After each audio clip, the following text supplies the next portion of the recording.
اعوذ باللہ من الشیطان الرجیم بسم اللہ الرحمن الرحیم رب اشرح لی صدری ویسر لی امری واحلل عقدۃ من لسانی یفقہوا قولی۔ السلام علیکم ورحمۃ اللہ وبرکاتہ۔ آج ہم سورہ المائدہ کا 12واں رکوع شروع کرتے ہیں۔ بسم اللہ الرحمن الرحیم۔ یا ایہا الذین آمنوا لا تحرموا طیبات ما احل اللہ لکم ولا تعتدوا ان اللہ لا یحب المعتدین۔ اے لوگو جو ایمان لائے ہو، جو پاک چیزیں اللہ نے تمہارے لیے حلال کی ہیں انہیں حرام نہ کرو اور حد سے تجاوز نہ کرو، اللہ کو زیادتی کرنے والے سخت ناپسند ہیں۔ اس آیت میں دو باتیں ارشاد ہوئی ہیں۔ ایک یہ کہ خود حلال و حرام کے مختار نہ بن جاؤ۔ حلال وہی ہے جو اللہ نے حلال کیا اور حرام وہی ہے جو اللہ نے حرام کیا۔ اپنے اختیار سے کسی حلال کو حرام کرو گے تو قانون الہی کے بجائے قانون نفس کے پیرو قرار پاؤ گے۔ دوسری بات یہ کہ عیسائی راہبوں، ہندو جوگیوں، بدھ مذہب کے بھکشوؤں اور اشراقی متصوفین کی طرح رہبانیت اور قطع لذات کا طریقہ اختیار نہ کرو۔ مذہبی ذہنیت کے نیک مزاج لوگوں میں ہمیشہ سے یہ میلان پایا جاتا رہا ہے کہ نفس و جسم کے حقوق ادا کرنے کو وہ روحانی ترقی میں مانع سمجھتے ہیں اور یہ گمان کرتے ہیں کہ اپنے آپ کو تکلیف میں ڈالنا، اپنے نفس کو دنیاوی لذتوں سے محروم کرنا اور دنیا کے سامان زیست سے تعلق توڑنا بجائے خود ایک نیکی ہے، اور خدا کا تقرب اس کے بغیر حاصل نہیں ہو سکتا۔ صحابہ کرام رضی اللہ عنہما میں بھی بعض لوگ ایسے تھے جن کے اندر یہ ذہنیت پائی جاتی تھی۔ چنانچہ ایک مرتبہ نبی صلی اللہ علیہ وآلہ وسلم کو معلوم ہوا کہ بعض صحابیوں نے عہد کیا ہے کہ ہمیشہ دن کو روزے رکھیں گے اور راتوں کو بستر پر نہ سوئیں گے بلکہ جاگ جا کر عبادت کرتے رہیں گے، گوشت اور چکنائی استعمال نہ کریں گے، عورتوں سے واسطہ نہ رکھیں گے۔ اس پر آپ صلی اللہ علیہ وآلہ وسلم نے ایک خطبہ دیا اور اس میں فرمایا کہ مجھے ایسی باتوں کا حکم نہیں دیا گیا ہے، تمہارے نفس کے بھی تم پر حقوق ہیں، روزہ بھی رکھو اور کھاؤ پیو بھی، راتوں کو قیام بھی کرو اور سو بھی۔ مجھے دیکھو، میں سوتا بھی ہوں اور قیام بھی کرتا ہوں، روزے رکھتا بھی ہوں اور نہیں بھی رکھتا، گوشت بھی کھاتا ہوں اور گھی بھی، بس جو میرے طریقے کو پسند نہیں کرتا وہ مجھ سے نہیں ہے۔ پھر فرمایا، یہ لوگوں کو کیا ہو گیا ہے کہ انہوں نے عورتوں کو اور اچھے کھانے کو اور خوشبو اور نیند اور دنیا کی لذتوں کو اپنے اوپر حرام کر لیا ہے۔ میں نے تو تمہیں یہ تعلیم نہیں دی ہے کہ تم راہب اور پادری بن جاؤ۔ میرے دین میں نہ عورتوں اور گوشت سے اجتناب ہے اور نہ گوشہ گیری و عزلت نشینی ہے۔ ضبط نفس کے لیے میرے ہاں روزہ ہے۔ رہبانیت کے سارے فائدے یہاں جہاد سے حاصل ہوتے ہیں۔ اللہ کی بندگی کرو، اس کے ساتھ کسی کو شریک نہ کرو، حج اور عمرہ کرو، نماز قائم کرو اور زکوٰۃ دو اور رمضان کے روزے رکھو۔ تم سے پہلے جو لوگ ہلاک ہوئے وہ اسی لیے ہلاک ہو گئے کہ انہوں نے اپنے اوپر سختی کی، اور جب انہوں نے خود اپنے اوپر سختی کی تو اللہ نے بھی ان پر سختی کی۔ یہ انہی کے بقایا ہیں جو تم کو معبدوں اور خانقاہوں میں نظر آتے ہیں۔ اسی سلسلے میں بعض روایات سے یہاں تک معلوم ہوتا ہے کہ ایک صحابی کے متعلق نبی صلی اللہ علیہ وآلہ وسلم نے سنا کہ وہ ایک مدت سے اپنی بیوی کے پاس نہیں گئے ہیں اور شب و روز عبادت میں مشغول رہتے ہیں، تو آپ صلی اللہ علیہ وآلہ وسلم نے بلا کر ان کو حکم دیا کہ ابھی اپنی بیوی کے پاس جاؤ۔ انہوں نے کہا، میں روزے سے ہوں۔ آپ صلی اللہ علیہ وآلہ وسلم نے فرمایا، روزہ توڑ دو اور جاؤ۔ پھر اللہ تعالیٰ فرماتے ہیں، اور حد سے تجاوز نہ کرو، اللہ کو زیادتی کرنے والے سخت ناپسند ہیں۔ حد سے تجاوز کرنا وسیع مفہوم کا حامل ہے۔ حلال کو حرام کرنا اور خدا کی ٹھہرائی ہوئی پاک چیزوں سے اس طرح پرہیز کرنا کہ گویا وہ ناپاک ہیں، یہ بجائے خود ایک زیادتی ہے۔ پھر پاک چیزوں کے استعمال میں اسراف اور افراد بھی زیادتی ہے۔ پھر حلال کی سرحد سے باہر قدم نکال کر حرام کی حدود میں داخل ہونا بھی زیادتی ہے۔ اللہ کو یہ تینوں باتیں ناپسند ہیں۔ وَكُلُوا مِمَّا رَزَقَكُمُ اللَّهُ حَلَالًا طَيِّبًا وَاتَّقُوا اللَّهَ الَّذِي أَنْتُمْ بِهِ مُؤْمِنُونَ۔ جو کچھ حلال و طیب رزق اللہ نے تم کو دیا ہے اسے کھاؤ پیو اور اس خدا کی نافرمانی سے بچتے رہو جس پر تم ایمان لائے ہو۔ لا يؤاخذكم الله باللغو في أيمانكم ولكن يؤاخذكم بما عقدتم الأيمان۔ تم لوگ جو محمل قسمیں کھا لیتے ہو ان پر اللہ گرفت نہیں کرتا، مگر جو قسمیں تم جان بوجھ کر کھاتے ہو ان پر ضرور تم سے مواخذہ کرے گا۔ فَكَفَّارَتُهُ إِطْعَامُ عَشَرَةِ مَسَاكِينَ مِنْ أَوْسَطِ مَا تُطْعِمُونَ أَهْلِيكُمْ أَوْ كِسْوَتُهُمْ أَوْ تَحْرِيرُ رَقَبَةٍ۔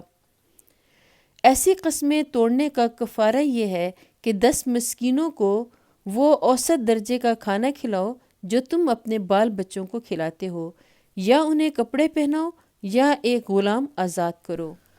فَمَن لَّمْ يَجِدْ فَصِيَامُ 3 أَيَّامٍ ذَلِكَ كَفَّارَةُ أَيْمَانِكُمْ إِذَا حَلَفْتُمْ وَاحْفَظُوا أَيْمَانَكُمْ كَذَلِكَ يُبَيِّنُ اللَّهُ لَكُمْ آيَاتِهِ لَعَلَّكُمْ تَشْكُرُونَ۔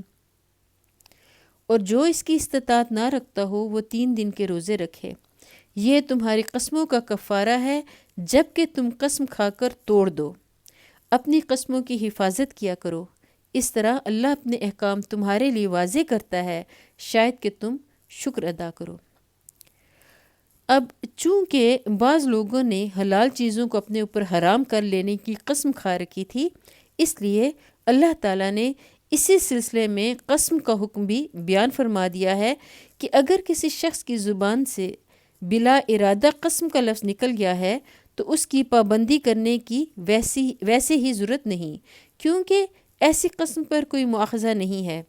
اور اگر جان بوجھ کر کسی نے قسم کھائی ہے تو اسے توڑ دے اور کفارہ ادا کر دے، اور اگر جان بوجھ کر کسی نے قسم کھائی ہے تو وہ اسے توڑ دے اور کفارہ ادا کر دے، کیونکہ جس نے کسی معصیت کی قسم کھائی ہو اسے اپنی قسم پر قائم نہ رہنا چاہیے۔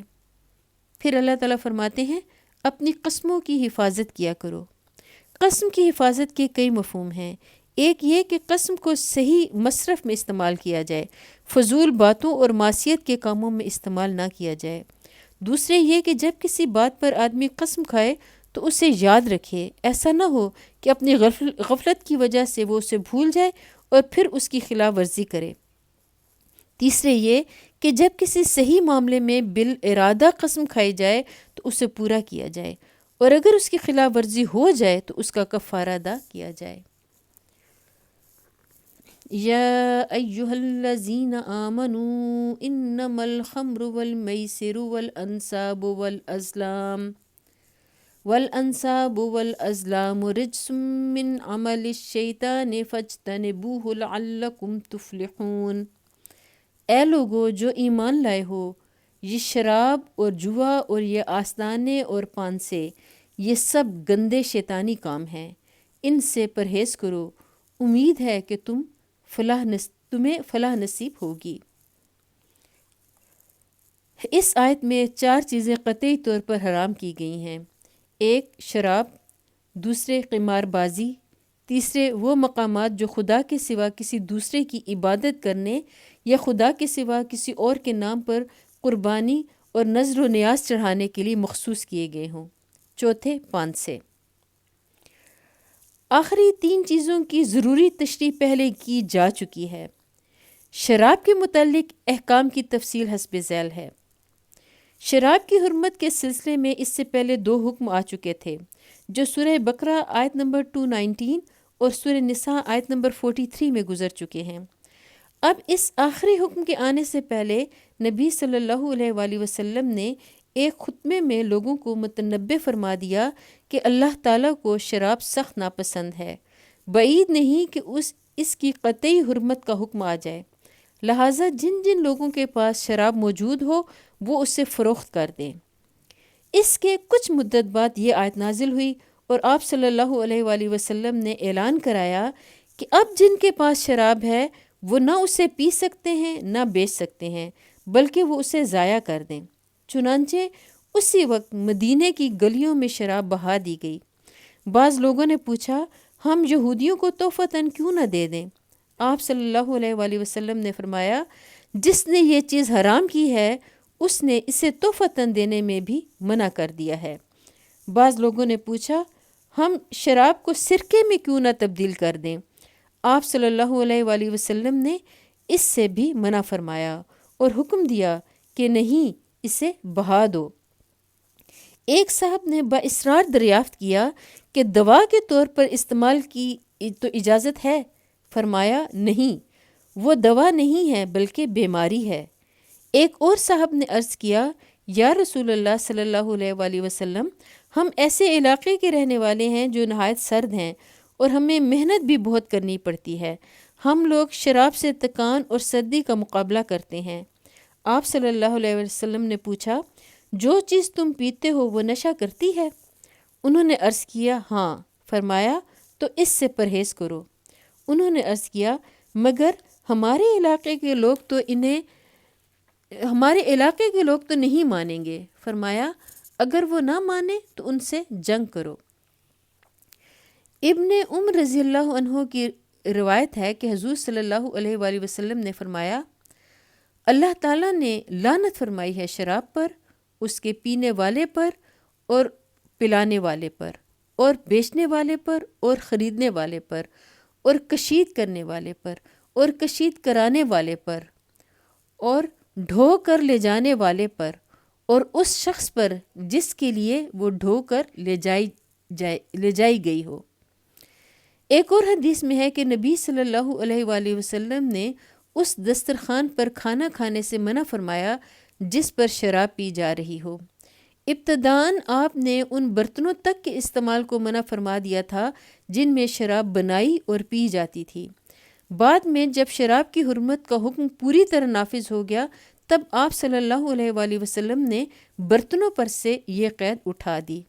انما یرید الشیطان ان یوقع بینکم العداوۃ والبغضاء فی الخمر والمیسر ویصدکم عن ذکر اللہ وعن الصلاۃ فہل انتم منتہون۔ شیطان تو یہ چاہتا ہے کہ شراب اور جوئے کے ذریعے سے تمہارے درمیان عداوت اور بغض ڈال دے اور تمہیں خدا کی یاد سے اور نماز سے روک دے، پھر کیا تم ان چیزوں سے باز رہو گے؟ وَأَطِیعُوا اللَّهَ وَأَطِیعُوا الرَّسُولَ وَاحْذَرُوا فَإِن تَوَلَّیْتُمْ فَاعْلَمُوا أَنَّمَا عَلَىٰ رَسُولِنَا الْبَلَاغُ الْمُبِینُ۔ اللہ اور اس کے رسول صلی اللہ علیہ وآلہ وسلم کی بات مانو اور باز آ جاؤ، لیکن اگر تم نے حکم عدولی کی تو جان لو کہ ہمارے رسول صلی اللہ علیہ وآلہ وسلم پر بس صاف صاف حکم پہنچا دینے کی ذمہ داری تھی۔ لیس علی الذین آمنوا وعملوا الصالحات جناح فیما طعموا اذا ما اتقوا وآمنوا وعملوا الصالحات ثم اتقوا وآمنوا ثم اتقوا وأحسنوا واللہ یحب المحسنین۔ جو لوگ ایمان لے آئے اور نیک عمل کرنے لگے، انہوں نے پہلے جو کچھ کھایا پیا تھا اس پر کوئی گرفت نہ ہوگی، بشرطے کہ وہ آئندہ ان چیزوں سے بچے رہیں جو حرام کی گئی ہیں اور ایمان پر ثابت قدم رہیں اور اچھے کام کریں، پھر جس چیز سے روکا جائے اس سے رکیں اور جو فرمان الہی ہو اسے مانیں، پھر خدا ترسی کے ساتھ نیک رویہ رکھیں، اللہ نیک کردار لوگوں کو پسند کرتا ہے۔ یہاں ہمارا سورہ المائدہ کا 12واں رکوع ختم ہوتا ہے۔ اللہ تعالیٰ ہمیں قرآن مجید کو پڑھنے کی، سمجھنے کی اور اس پر عمل کرنے کی توفیق عطا فرمائے، ہمارے گناہوں کو معاف فرمائے۔ قرآن مجید پڑھتے ہوئے مجھ سے غلطی ہو گئی ہو تو اللہ تعالیٰ مجھے معاف فرمائے، آمین۔ وآخر دعوانا ان الحمد للہ رب العالمین۔